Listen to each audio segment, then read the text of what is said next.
Class 12th में बहुत important topic है मैट्रिक्स, और मैट्रिक्स के साथ साथ एक और टॉपिक होता है डिटरमिनेंट। और मैट्रिक्स को हिंदी में बोलते हैं आव्यूह, हिंदी में बोलते हैं इसे आव्यूह। तो आव्यूह स्टार्ट करने जा रहे हैं। तो आव्यूह का जो संकेत है, संकेत जिससे आव्यूह को हम प्रदर्शित करते हैं, तो आव्यूह को प्रदर्शित करने का इस तरह का संकेत होता है। इस तरह से हम आव्यूह को प्रदर्शित करते हैं। तो ये जो संकेत होता है, इसमें हम कोई भी संख्या, नाम, नंबर, शहर के नाम कुछ भी लिखें, जैसे 1 2 3 4 ये लिखिए, तो ये हमारा एक मैट्रिक्स बन गया। और जो इसके अंदर जो भी लिखा जाता है, जैसे इसमें हमने नंबर्स लिखे हैं, संख्याएं लिखी हैं 1 2 3 4, इन नंबर्स को हम कहते हैं अवयव। इनको क्या बोलते हैं हम? अवयव। और अवयव को कहते हैं एलिमेंट, इनको बोलते हैं हम अवयव। तो ये हमारा एक आव्यूह बन गया, एक मैट्रिक्स बन गई, जिसके अवयव है, एलिमेंट है 1 2 3 4, ये इसके एलिमेंट। जरूरी नहीं है कि इसमें ये नंबर ही हो, इसमें किसी के नाम भी हो सकते हैं। जैसे ऐसे भी हो सकता है कि राम, श्याम, गणेश, और एक और कोई भी राजू, तो इसका भी एक मैट्रिक्स बन सकता है। तो ये राम, श्याम, गणेश और राजू, ये क्या बन गए? ये हमारे इस मैट्रिक्स के एलिमेंट बन गए, इस मैट्रिक्स के अवयव हो गए। राम, श्याम, गणेश, राजू हमारे अवयव बन गए। और इस मैट्रिक्स को प्रदर्शित करते हैं, जैसे इसको मान लिया, सपोज करो कि ए से, यानी ये ए मैट्रिक्स बन गई हमारी। इसमें शहर के नाम भी हो सकते हैं, क्लास के नाम हो सकते हैं, स्कूल के नाम हो सकते हैं, कुछ भी, किसी भी चीज का मैट्रिक्स हम बना सकते हैं। तो ये हमारे बन गए राम, श्याम, गणेश, राजू, 1 2 3 4। ये मैट्रिक्स का प्रस्तुत करने का प्रेजेंटेशन है। इस तरह से हम आव्यूह को प्रस्तुत कर सकते हैं। ये हमारे आव्यूह का शुरुआत होती है। ठीक है। इसके बाद अब एक होता है आव्यूह का क्रम। क्या होता है? आव्यूह का क्रम।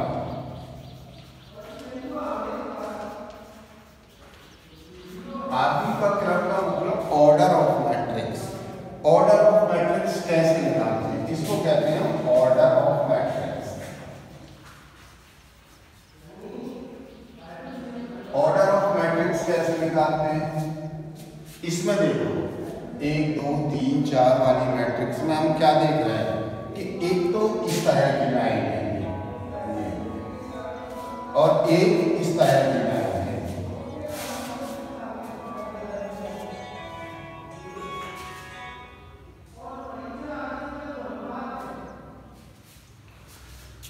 ये इस तरह की लाइन है, 1 2 3 4 1 2 3 4। तो इनको कहते हैं हम रो। इनको क्या बोलते हैं हम? रो। ये पहली रो हो गई, तो इसको हम R1 से प्रदर्शित कर सकते हैं, यानी रो का मतलब R। ये पहली रो हो गई, ये दूसरी रो हो गई, इनको बोलते हैं हम रो। और इस तरह से जो देखते हैं हम, ये इनको बोलते हैं हम कॉलम। तो रो और कॉलम, तो आव्यूह का जो भी ऑर्डर निकालते हैं हम रो और कॉलम के रूप में निकालते हैं, रो और कॉलम के रूप में। तो इसमें रो कितनी है हमारी? 2, और कॉलम कितने हैं हमारे? 2 रो हो गई, ये हमारी रो हो गई, और ये हमारे कॉलम हो गए। तो रो और कॉलम के फॉर्म में दिया होता है। तो जब भी ऑर्डर हम निकालेंगे तो रो बाई कॉलम, इसको हम बाई बोल सकते हैं, या रो इनटू कॉलम, लेकिन रो बाई कॉलम।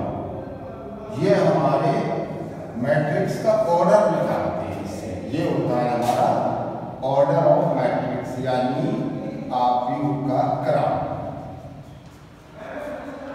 आव्यूह का क्रम किससे निकालते हैं? रो बाई कॉलम से।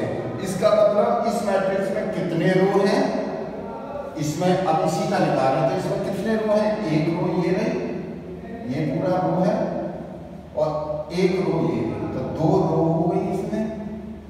कॉलम कितने हैं? एक कॉलम ये पूरा हो गया और एक कॉलम ये पूरा हो गया, तो 2/2 का ये हमारा मैट्रिक्स हो गया, 2/2 का। एक और एग्जाम्पल हम देखते हैं। कोई मैट्रिक्स A बराबर दिया है 1 2 3 4 5 6 7 8 9, ये कोई मैट्रिक्स बना दिया है, ठीक है। इस मैट्रिक्स का हमें ऑर्डर लिखना है, तो ऑर्डर कैसे लिखेंगे? रो बाई कॉलम, पहले रो देखेंगे और फिर कॉलम। तो रो कितने हैं इसमें? एक रो ये रहा पूरा, ये पूरा रो हो गया, एक रो ये रहा और एक, कितने रो हो गए? 1 2 3, तो 3 तो रो हो गए, और ऑर्डर को यहाँ पे लिखते हैं इस तरह से। रो कितने हो गए इसमें? 3। अब कॉलम देखते हैं इसमें, कॉलम कितने हो गए? 1 2 3, कॉलम कितने हो गए इसके? 3। तो इसका, इस मैट्रिक्स का हमारा ऑर्डर कितना हो गया? 3/3। तो हम ऑर्डर से भी ये पता लगा सकते हैं कि इस मैट्रिक्स के कितने रो हैं? 3। कितने कॉलम हैं? 3। इस मैट्रिक्स में कितने रो हैं? 2 रो हो गए। इस मैट्रिक्स में कितने कॉलम हैं? 2। तो हम ये पता लगा सकते हैं, ऑर्डर से हम पता लगा सकते हैं कि कितने रो और कितने कॉलम का मैट्रिक्स है। और मैट्रिक्स दिया हो तो उससे हम ऑर्डर निकाल सकते हैं, उसके रो की गिनती करके इनटू उसके कॉलम की गिनती करके। रो ऐसे क्षैतिज जो होते हैं वो रो होते हैं, और जो लंबवत होते हैं वो कॉलम होते हैं। हॉरिजॉन्टल और वर्टिकल फॉर्म में हम लेते हैं, तो इससे हम ऑर्डर निकाल सकते हैं। जैसे और एक दो एग्जाम्पल देखो।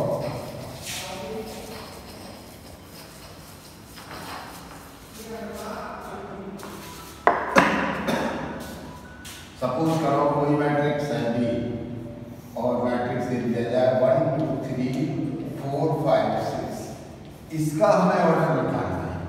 तो ऑर्डर निकालने के लिए क्या करें? सबसे पहले नंबर ऑफ रो देखो कितने, तो एक रो ये रहा, ये पूरा रो हो जाएगा ये, और एक रो ये रहा, तो कितने रो हो गए इसमें? 2 बाई।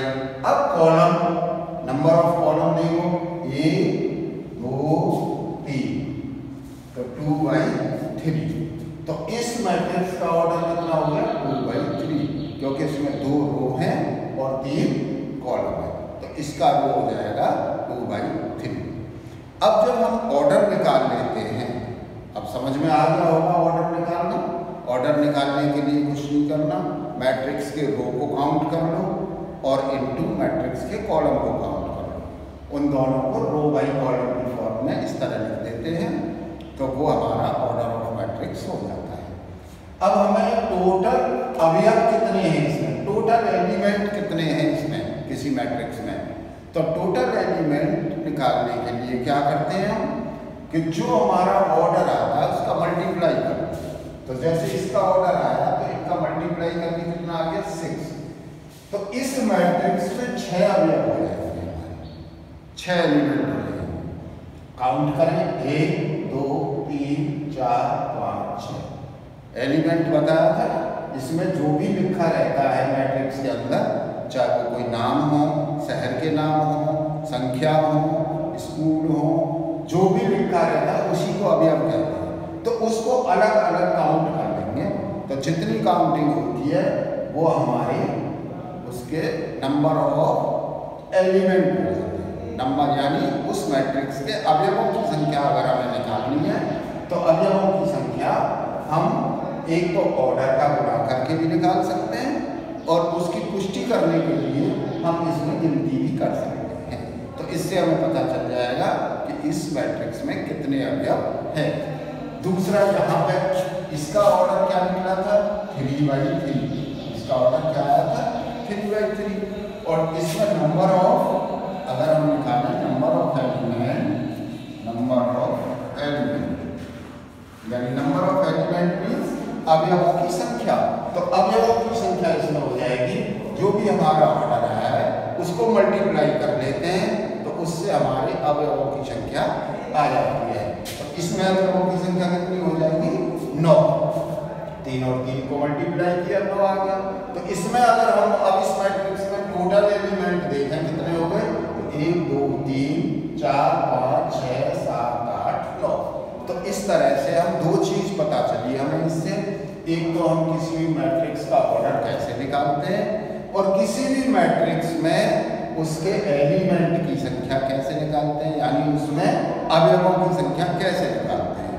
ये ध्यान रखना, अवयव की जगह पे इसमें मैट्रिक्स में जरूरी नहीं है कि ये नंबर ही हो, किसी का नाम भी हो सकता है, शहरों के नाम हो सकते हैं, बच्चों के नाम हो सकते हैं, कुछ भी हो, लेकिन जो भी इसमें लिखा रहता है उसी को हम अवयव कहते हैं या एलिमेंट कहते हैं। तो ये हमारे हो गए मैट्रिक्स में ऑर्डर निकालना और नंबर ऑफ ऑर्डर निकालना। इसके बाद आएगा